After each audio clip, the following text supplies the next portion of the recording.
Mesdames et messieurs, merci de regarder Africa Today Télévision et bienvenue dans cette rétrospective des faits marquants la semaine.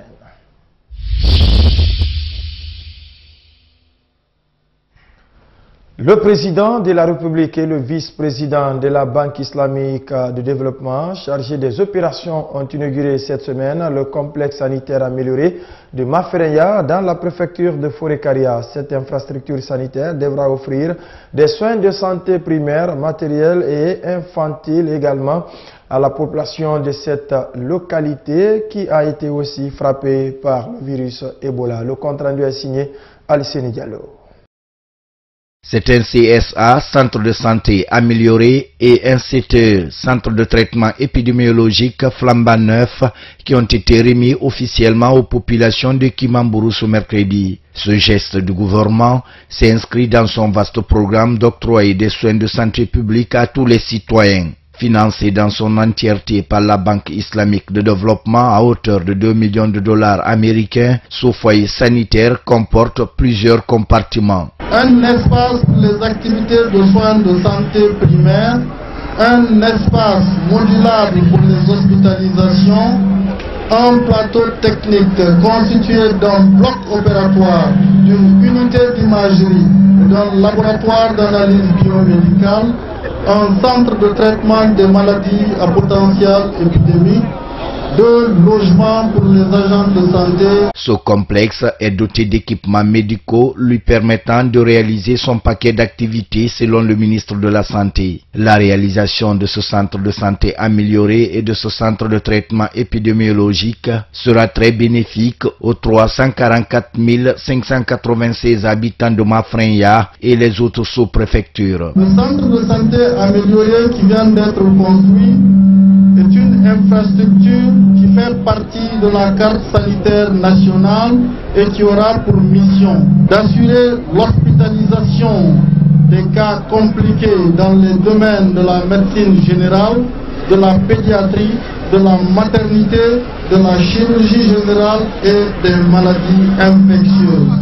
En visite de travail en Guinée, le vice-président de l'ABID chargé des opérations, l'institution qui a financé ce projet, a tout d'abord remercié le président Alpha Condé pour son engagement dans la lutte contre Ebola avant de réitérer leur collaboration avec la Guinée. Au nom du groupe de la Banque islamique de développement, je voudrais vous féliciter, Excellence Monsieur le Président, pour votre leadership et pour l'importante contribution de la Guinée dans le développement de ces vaccins.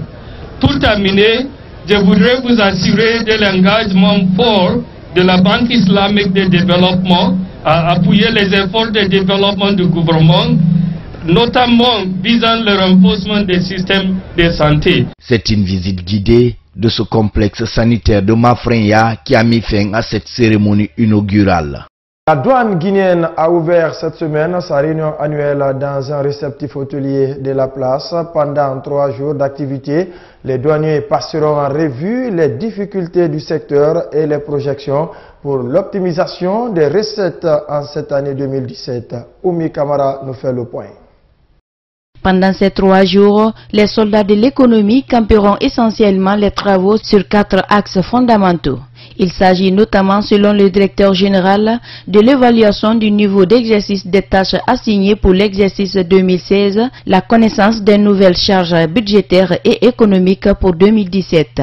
Il sera aussi question d'examiner et adopter le plan d'action de l'année en cours. C'est un moment privilégié dans la vie de notre administration car elle offre l'occasion de faire non seulement une analyse critique des activités menées et des résultats obtenus durant l'exercice écoulé, mais aussi et surtout d'envisager des mesures d'amélioration de son rendement futur.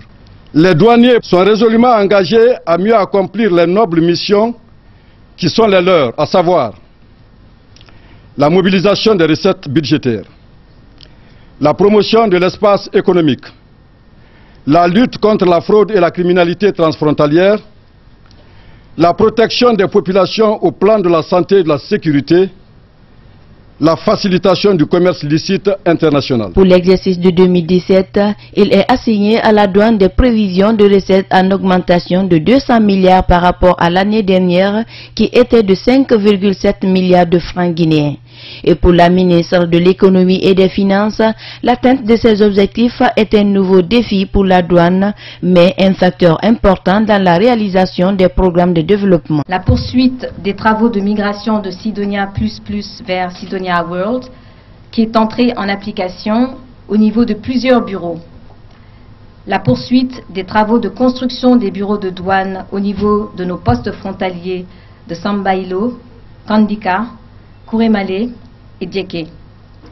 La poursuite du programme d'appui à la réforme des finances publiques, par FIP, à travers le recensement biométrique, la création de la division du renseignement et de l'analyse critique, la dotation de la douane en moyens matériels et équipements. Malade Kaba a, par la suite, invité à l'amélioration des relations douane-secteur privé, puisque, à son entendement, le travail doit être pour servir et non se servir.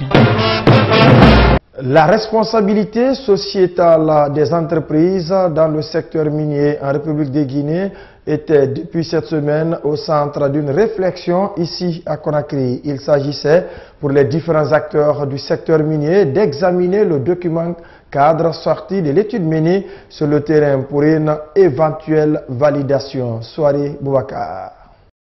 Cette étude dite de base a été commanditée par le ministère des Mines et de la Géologie. Elle se situe dans le cadre de l'initiative pour un développement minier responsable et de la mise en œuvre d'une vision minière guinéenne. Ce document, en phase de validation, est le fruit d'un processus élargi de consultation qui s'est déroulé en novembre et décembre 2016. Dedans, on retrouve une vaste compilation de revues littéraires prenant en compte les réalités nationales, continentales et internationales. Pour les initiateurs, ce plan, une fois validé, pourrait être un modèle de développement du secteur minier. Je reste ainsi convaincu que dans le cadre de cet atelier, vous mettrez toutes vos forces dans les travaux afin de valider l'état des lieux que vous aviez antérieurement adressé.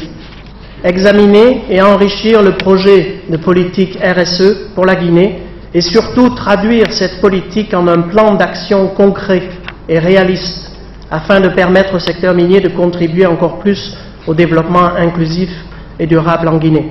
Aujourd'hui, bien qu'étant nouveau, ce concept de RSE est au centre des préoccupations dans les sphères minières.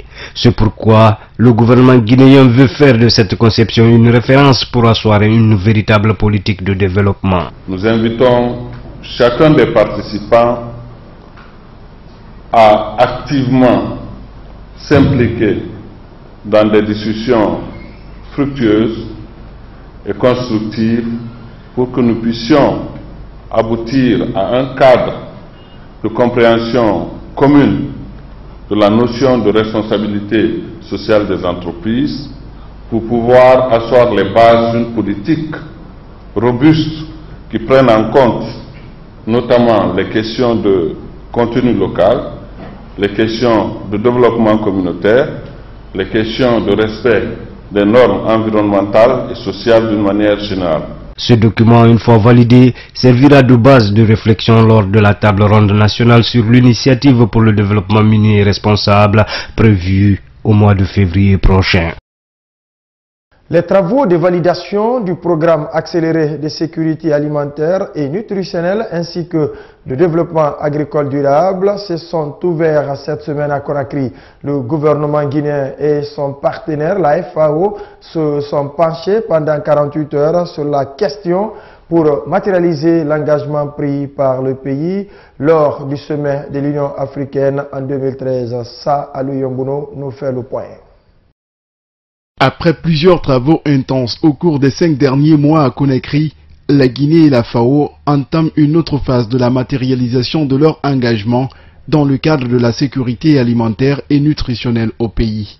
Au cours de ces 48 heures, à compter de ce lundi, le PASANDAD, entendé programme accéléré de sécurité alimentaire et nutritionnelle et de développement agricole durable, sera validé. Les objectifs du dit projet sont de 2 ordres. Atteindre la sécurité alimentaire et nutritionnelle, mais aussi créer la richesse et l'emploi par un développement des filières agricoles. C'est un programme accéléré en ce sens qu'il va donner la priorité à des activités porteuses d'une plus grande croissance économique.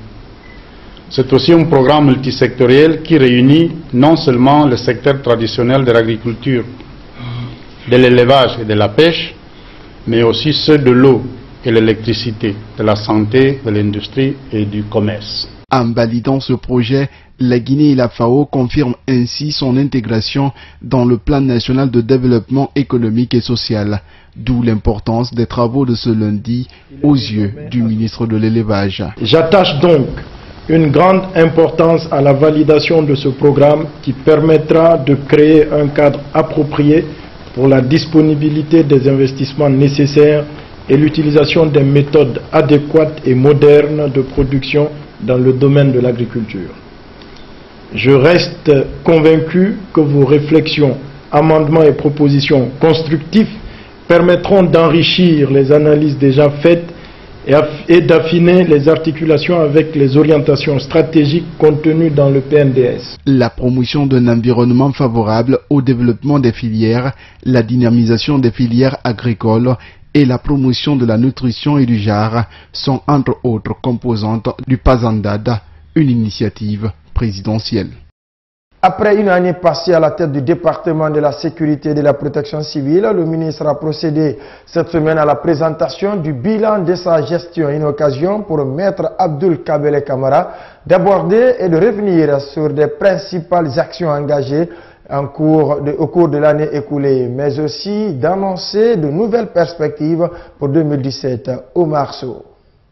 La protection des citoyens et leurs biens figure parmi l'une des missions que s'assigne le ministère de la Sécurité. C'est à cet effet que durant l'année 2016, le département a œuvré pour l'instauration d'une police de proximité. Une manière, selon le ministre Kabele, d'établir un climat de confiance entre la police et la population. Une action qui s'est matérialisée par l'encadrement de ses agents.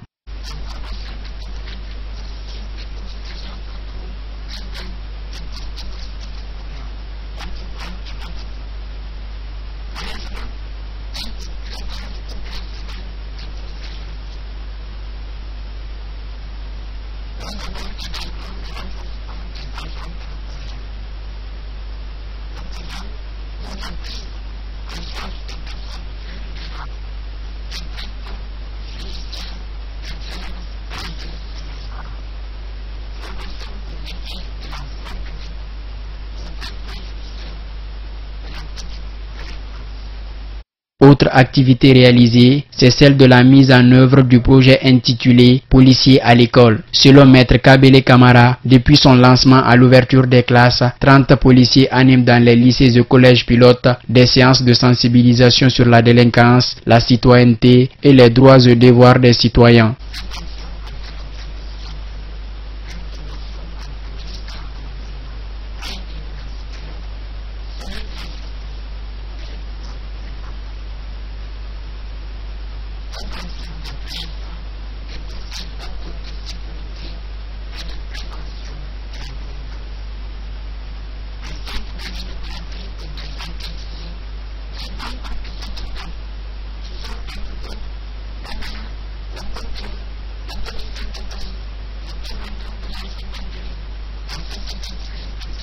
Malgré les efforts fournis dans la réforme des forces de sécurité et de défense, le secteur de la police lui présente des faiblesses qui constituent des défis à relever pour le ministre.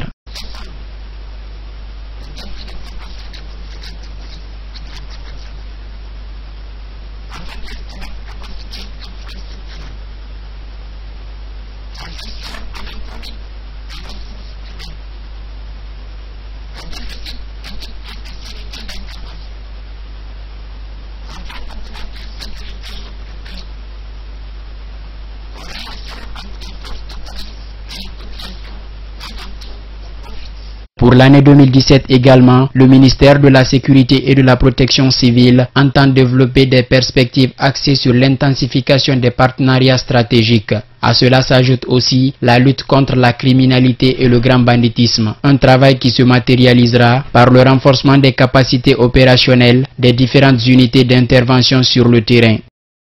La direction communale de l'éducation de Kaloum a été saccagée cette semaine par des élèves en colère. Ces élèves se plaignent du manque des enseignants dans les salles de classe. Ceci depuis la publication des résultats du concours national pour le recrutement au niveau de l'enseignement secondaire, technique et professionnel. Les explications avec Diao Bachir. Des pneus brûlés, des papiers administratifs jonchant à même les chaussées, preuve de la colère de ces élèves qui a explosé ce jeudi matin à Kaloum. Ils réclament des enseignants dans les salles de classe. Pourquoi cette manifestation? Parce qu'on a assez. Dans les classes, on peut aller, on peut quitter chez nos parents là-bas, on dit qu'on vient à l'école. Alors c'est négatif parce qu'on n'a pas les élèves. Dans les classes, nous ne recevons pas les professeurs ne viennent pas. On dit que les professeurs contractés, on dit qu'ils ont fait des tests, ils n'ont pas eu. Ça, je suis faux. Dans tout qu'on a écrit sur 1000 et quelques professeurs, combien a eu le test? Ça, je suis faux, mais ça, c'est des manigances. Alors, les enfants étudient, les enfants de l'école privée, c'est ceux des ministres, des présidents, de quoi étudient tout. Mais nous sommes des pauvres. Nos parents n'ont pas les moyens pour nous inscrire à l'école privée. Pourquoi nous ne sommes pas maintenant étudiés dans les écoles privées? Évoluez bien dans les écoles, envoyez-nous les profs. C'est quoi ça? On en a marre. Et la colère de cet élève n'en finit pas contre les cadres de l'éducation. Nous devons remplacer les cadres qui mangent l'argent là de n'importe quoi. Ils construisent les hôtels, et ils font encore semblant de nous dire que nos professeurs n'ont pas eu les textes, nos professeurs ne sont pas spécialisés. Et puis, le professeur à côté se permet encore de dire que nos professeurs sont les vendeurs. C'est quoi ça? C'est des choses incroyables ça. Mori Kaba, lui, demande tout simplement le départ du ministre Dr Ibrahima Kourouma. On veut que... Ah non, on ne veut pas M. Kourouma. Pourquoi? Parce que il enlève notre professeur. Cette manifestation des élèves de Kaloum a interrompu l'évaluation des étudiants de l'école professionnelle chemin de fer. Au moment où nous quittions les lieux, les forces de l'ordre commençaient à rétablir l'ordre. Justement, suite à cette manifestation, le ministre mis en cause et son homologue de l'enseignement technique ont animé conjointement un point de presse pour apporter quelques précisions. Ils ont unanimement déploré cette situation et ils restent fermes que désormais aucune protestation de ce genre ne sera tolérée. Soirée Boubacar. Cette réaction instantanée des ministres concernés par la colère des élèves vise non seulement à calmer la situation, mais aussi et surtout amener les élèves et parents d'élèves à garder la sérénité quant au bon déroulement des cours. On ne va pas retourner et retarder les examens, retarder l'année scolaire parce qu'il y a une école, deux écoles qui ont débrayé. Je pense que cela doit être compris et par les élèves et par les parents d'élèves, mais aussi par les enseignants. L'éducateur est celui qui naturellement doit faire en sorte que l'élève ait non seulement une qualité au niveau académique, mais aussi sur le plan moral, ils doivent avoir une action de manière à faire en sorte que ces élèves soient des élèves moralement bien. Au-delà de cette mise en garde, le ministre Ibrahima Kourouma déplore cette situation et réaffirme qu'elles ont été retenues à l'issue de ce concours qu'elle est meilleure. Et cela dans l'unique but de performer le système éducatif guinéen. Je pense que cette situation est déplorable. Elle est déplorable du fait que les élèves que nous avons la responsabilité aujourd'hui doivent comprendre que le gouvernement s'engage et est engagé depuis tout le temps, pour faire en sorte qu'eux aient la formation qu'il faut. Avoir cette formation consiste à faire en sorte qu'on ait des enseignants de qualité. La loi est la loi, la règle est la règle. Aujourd'hui, en Guinée ne devient fonctionnaire que celui qui passe un concours. C'est vrai qu'ils ont été des contractuels, c'est vrai qu'il y a eu des contractuels. Nous avons organisé un concours parce que nous devons faire en sorte que notre école ait des fonctionnaires. Ce concours, quand nous l'organisons, naturellement, nous faisons en sorte, puisque c'est un concours, que ce soit le meilleur qui soit admis. Son homologue de l'enseignement technique, Damantin Albert Camara, en guise de solidarité à son collègue, est venu se joindre à lui pour demander aux contractuels non admis à ce concours de passer par d'autres moyens de revendication plus civilisés. On ne peut pas, au moment où l'ensemble de la Guinée est en train de réfléchir à qualifier notre enseignement, accepter que dans nos classes, il y ait des enseignants qui n'ont pas le niveau. Ce n'est pas de notre volonté. Nous sommes en manque d'enseignants, nous en recherchons. Et donc nous n'avons aucun intérêt à éliminer sur la base d'une humeur ou d'une évaluation tronquée des gens qui sont censés combler un besoin qui est le nôtre. Nous avons fait des évaluations, les copies sont là. Les gens qui ne sont pas d'accord, ils vont, ils vérifient et ils peuvent réclamer. A signaler que la colère de ses élèves n'a pas épargné le siège du ministère de l'enseignement préuniversitaire et de l'alphabétisation aussi. Et puisqu'on parle des fonctionnaires non pris en charge, ils étaient de nouveau cette semaine même devant la primature. Objectif, multiplier leurs actions de revendication pour leur prise en charge. Au cours de leur rassemblement, ils ont dénoncé le manque de volonté du ministre de la fonction publique quant à la satisfaction de leurs revendications. Diao Bachir.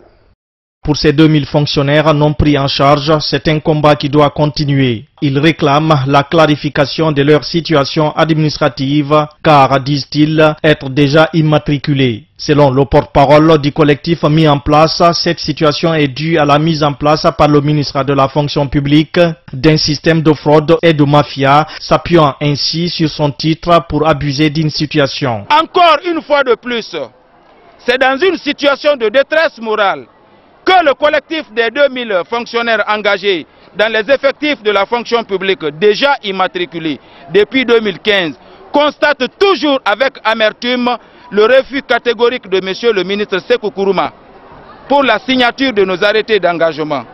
Il s'appuie sur son titre de ministre d'État pour abuser de notre situation en affichant une autre liste qui n'est pas la nôtre. Bravo, bravo, bravo. Une liste tripatouée par les cadres véreux de la fonction publique. La publication des listes sans signature est cachée dans les différentes communes de la capitale le 20 janvier dernier, a mis de l'huile sur le feu. Pour Jean-Pierre Koli-Goïpogui, c'est du faux et usage du faux que le ministre de la fonction publique a fait. Une action qui empire davantage la situation. Le programme d'affichage des listes des personnes désignées par la directrice adjointe. Voici le programme d'affichage. Ils ont effectué ça dans la nuit du vendredi au samedi vers 1 h du matin dans les communes. Chose qui ne s'est jamais produite en Guinée. C'est la première fois. Alors que quand le ministre est en train de faire ses propres engagements clandestins, il n'affiche même pas ça dans la cour de la fonction publique, à plus forte raison dans une commune. Pourquoi pas on va afficher de faux, usage de faux pour le collectif dans des communes? Au moment où nous quittions la primature, les 2000 fonctionnaires non pris en charge maintenaient la décision d'y passer la nuit pour, disent-ils, attirer l'attention des autorités.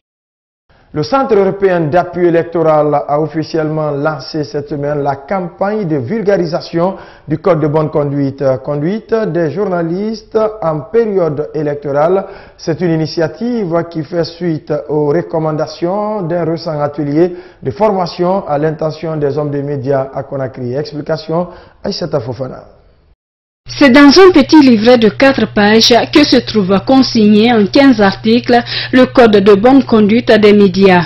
Un document élaboré sur consensus, il servira de repère pour les journalistes en période électorale. C'est une initiative du Centre européen d'appui électoral ECES. C'est une longue histoire qu'on commence à avoir maintenant avec les journalistes, puisqu'on avait déjà commencé par des formations lead à l'occasion de l'élection présidentielle en septembre 2015. Nous avons continué en 2016, notamment avec une deuxième session de formation, et puis maintenant avec le Code de bonne conduite. Pour mieux vulgariser ce Code de bonne conduite, l'institution européenne d'appui électoral entend organiser d'autres sessions de formation pour que les hommes de médias s'approprient davantage ces outils pédagogiques.